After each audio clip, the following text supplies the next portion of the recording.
and I said to you, well, we could get another couple of pounds off you, okay, easy, but you're going to have to do what is essentially about 70 hours worth of exercise to get that additional benefit. Honestly now, unless you were really into exercise, what do you think most people would say to that? Usually there's a very short word involved in that answer, okay? Okay, so the problem is that the evidence suggests that exercise as we generally prescribe it, running, jogging, walking, cycling, isn't really very effective for weight loss. Now, let's not struggle with this. Let's explore it, and I'll tell you some things that work better a bit later on. But let's just have a look, first of all, why might this not be a very effective way for losing weight? Why am I running for 30 minutes 5 times a week not really accelerate your weight loss? Anyone? What? Makes you hungry? So some people get very hungry when they exercise. Some people reward themselves with food after exercise or drink. Anyone done that? Played a bit of footy? Let's have a few beers? What other things? It's not efficient? It isn't efficient. You're absolutely right. It is horrendously inefficient. Has anyone here ever exercised on a piece of equipment that counts calories? Was it you at the back there? Was it a joyful experience for you? Were you, yeah, you weren't ripping through calories thinking, oh, you know, at the end of your 40-minute run, I've burnt 2,000, 200, 300 maybe, just not that many. About 3 apples worth, seeing as you're eating an apple, you know what I mean? Not a huge amount has been burned there, right? So you're right, it's not efficient. There's another thing, okay, that's a bit of a problem with exercise, and it is this. I know we tell people that it stimulates the metabolism, but actually there's very good evidence to suggest that overall exercise suppresses the metabolism. Now this, I know it sounds counterintuitive, but it makes sense, doesn't it? We found out that when the body has less calories going into it, it puts a dent in the metabolism. It's a survival mechanism. If you exercise the body more, it does the same thing. It basically reduces its output, okay? Because it doesn't know you're not going to exercise it to death. Here's the other 2 things. The calorie burn during exercise is depressingly small, and people who tend to exercise more will often eat more too. So, let's think about weight control in a different way, okay? Forget about calories, forget about eating less and exercising more, and start thinking about maybe doing these things, okay? How about eating in a way that would have effects on our hormone levels in the body that would just allow us to lose weight very naturally indeed? Thank you very much, okay? So we'll look at some more detail around that in a moment. That would mean basically having lower levels of insulin. It would mean optimizing our leptin functioning. It would not mean starving ourselves and going on anything that resembles a diet, okay? And how about this? Because hunger, I have to tell you, is the enemy when it comes to eating healthily and weight control. I can't tell you how fundamental this fundamental thing is, okay? It is almost impossible for people to regulate what they eat and their weight by going hungry. Let me put this another way to you. If individuals want to eat healthily, lose weight, feel better, this is a prerequisite. They really do need to be able to not struggle with hunger and feelings of deprivation in the long term. This is critically important. In fact, I sometimes say to people, say in practice or if I'm working with a corporate client, the less hungry someone is, the more weight they'll lose if they need to lose weight, and the easier they will find it to maintain that weight loss. That is almost universally true. It's the exact opposite, in my view, of what we've basically been taught to believe. So what's satisfying? So out of carbohydrate, protein, and fat, one of those seems to sate the appetite more than the other 2. What is it? It's protein, that's right. So a relatively protein-rich diet, okay, you don't have to go mad, but some protein in it, hopefully with every meal. So that could be some meat or fish or eggs, possibly some nuts if you're using nuts as a snack food would be a generally good idea. Also, fat for some people is very satisfying. You know, it's why they don't get a lot of satisfaction necessarily from a chicken breast, but a chicken leg or a piece of duck for some people is much more satisfying and much more sustaining. So one of the fundamental problems that we have with conventional nutritional advice, in my view, is that it basically pushes people towards a diet that is relatively low in fat, relatively carbohydrate rich, that is inherently unsatisfying. Now, if you eat, I don't know, a bowl of cereal in the morning, you might be momentarily satisfied with that, but I can tell you, time and again, you'll see people in practice who say, well, you know what, when I eat cereal and toast in the morning, by about 11 o'clock, I'm starving again. So I've realized that it's better for me to eat nothing, because I'm actually less hungry at 11 than when I eat nothing than I am when I eat cereal or toast. So why is that? Well, these foods are not inherently satisfying, and also, and I'm going to build on this later, they are inherently disruptive to blood sugar in ways that can cause highs and lows of blood sugar that stimulate appetite that really shouldn't be there. It's a fundamental problem. Shift the emphasis away from those foods towards foods that are more stabilizing for blood sugar, that are a bit richer in the way of sustaining, satisfying portions of the diet like protein and fat. And this is usually what allows people to, fundamentally, when they eat right, to eat less. Now, this is not just my experience in practice, okay?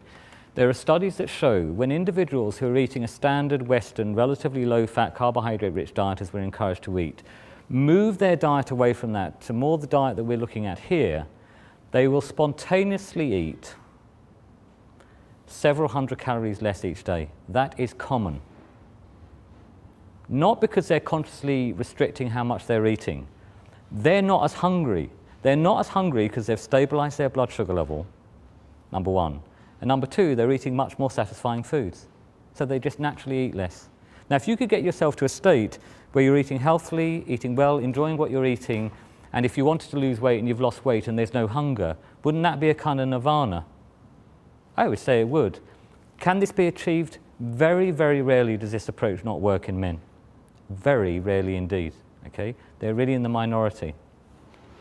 If you have a look on Amazon, so waste disposal, as I say, it was published a couple of years ago, but it's got 100 reviews on Amazon, and most of them are 5-star, and then a few 4 stars. There's a few lower stars, as you will always get, you know. Lots of people who haven't read the book that just says this is bunkum, you know, that sort of stuff. Anyway, ignore all of that for a moment. Going to those positive reviews, when you look at them, here's a very constant refrain, right? I lost loads of weight. I feel fantastic. This is totally sustainable, okay? Because I'm enjoying what I'm eating and I'm not hungry. Why didn't someone tell me before? Trust me when I tell you, when people apply the sorts of principles that we're talking about here, usually they will get the result they're looking for very easily, which is why I said the easy way in the title slide. So here's a table of studies where they have pitted low carbohydrate diets or lower carbohydrate diets with low fat diets. Now, in these studies, what they've typically done is with people on the low fat diet, they have restricted their calories. So they've said don't eat more than 1,500 or 1,800 calories or whatever. Here's the food you need to eat, and they're all the sort of low-fat foods, grain-based foods, that sort of thing. In the low-carbohydrate groups, though, they have not done that. They've just said, don't eat all this rubbish carb, right? But you can eat as much as you like. So this really mimics, in my view, what real life is like for people, okay, who don't want to consciously restrict calories. And here's the results of these studies, okay? So this is the duration of the study. This is weight loss on relatively low carbohydrate diets. This is the weight loss on low calorie, low fat diets, okay? And then we've got something here called statistical significance. So statistical significance is this is a human generated thing. It's basically we're telling people whether or not any difference was likely to be real or due to chance, okay? Now, one of the reasons that something may not be statistically significant is because there wasn't a lot of people in the study, okay? And also, I have this thing about statistical significance. First of all, it's utterly arbitrary what you call significant or not, okay? But the other thing is that, you know, for example, if, you know, you did a study where people on a low-carb diet lost an average of 15 pounds, and on the low-fat they lost an average of 10 pounds, okay? It doesn't really matter to people whether that is statistically significant or not. They'll take the 15 over the 10. Do you understand? In the real world, it doesn't have as much validity as you might imagine. But anyway, I'll put it in here for the sake of completeness. Now look at the results of all of these studies, okay? These were not cherry-picked. These were all the studies that I could find where low carb were pitted against low fat. And in every single case, the low carb wins over low fat. And remember, these people eating the lower carb diet were not restricting calories. They were not going hungry. So, I don't know, I suppose you could have a little go at, you know, the concept of low carb. But if you look at the totality of the evidence, it's pretty clear that overall it wins out over low fat, and is also something that I've found in practice is way more sustainable than people going hungry and counting calories. Now, there's other approaches you could take to push this on a little bit, okay? And one might be something called intermittent fasting. Has anyone here heard of this? Ever applied it, tried it? Okay, there's a few very health-aware people, okay? So one of the concepts behind intermittent fasting is this, okay? Is that we have insulin in the body, and it's a good idea not to have too much insulin, okay? Because it first of all, probably predisposes to fat deposition, but it also may predispose to problems like diabetes and heart disease. Now, one way you could get insulin levels down would be not to eat foods that cause lots of insulin secretion, like those, crappy carbohydrates we're encouraged to base our diet on, like bread, potatoes, rice, pasta, and breakfast cereals. We're going to look at them in more depth later, okay? But another way to do it, of course, would be not to eat, because if you don't eat, you don't have spikes in blood sugar that are going to cause you to secrete much insulin, right? Obviously not. So intermittent fasting is this idea of going for relatively long periods of time without eating to, we hope, lower insulin and get benefits from doing that, okay? Now, there are some very extreme forms of intermittent fasting out there, okay? I'm not saying people shouldn't do them, but they can be a bit scary. So, for example, there are some people who will not eat outside a, say, 4 to 6 hour window in a day. So if they start eating at noon, right, no breakfast, they start eating at noon, and they're all done by 4 or 6. And they don't eat at any other time. It's fairly hardcore, okay, people do that. I'm not against it necessarily, but do you need to do that? No, here's a thought. First of all, do we need to eat by the clock and 3 meals a day? Now, up until about 2 years ago, and I've been at this a long time, I generally believed that people usually needed to eat 3 meals a day. Is that true, though? I mean, first of all, does it even make sense? Does it make sense that we are programmed to need to eat by the clock regularly like that? Because I tell you what, if we were programmed to be like that, we probably wouldn't be here, would we? Because we wouldn't have been able to go for more than a day or two without eating before we sort of keel over and die. It doesn't make sense that we need to eat very regularly. And it turns out that some people can be incredibly healthy and eat very irregularly. So, is there anyone here who doesn't really eat breakfast and doesn't really like to eat breakfast? It's just not them. Yeah, right, fine, okay. By the way, all of you are slim, okay, so there's a little clue there, okay? So here's the thing, right? Why should you eat breakfast? Because you've been told you might need to. But if you wake up in the morning and you're not hungry, okay, and you get through to 11, 12 o'clock, and you're still not very hungry before lunch, why would you eat? You must be living off something, and the chances are you are living off your fat.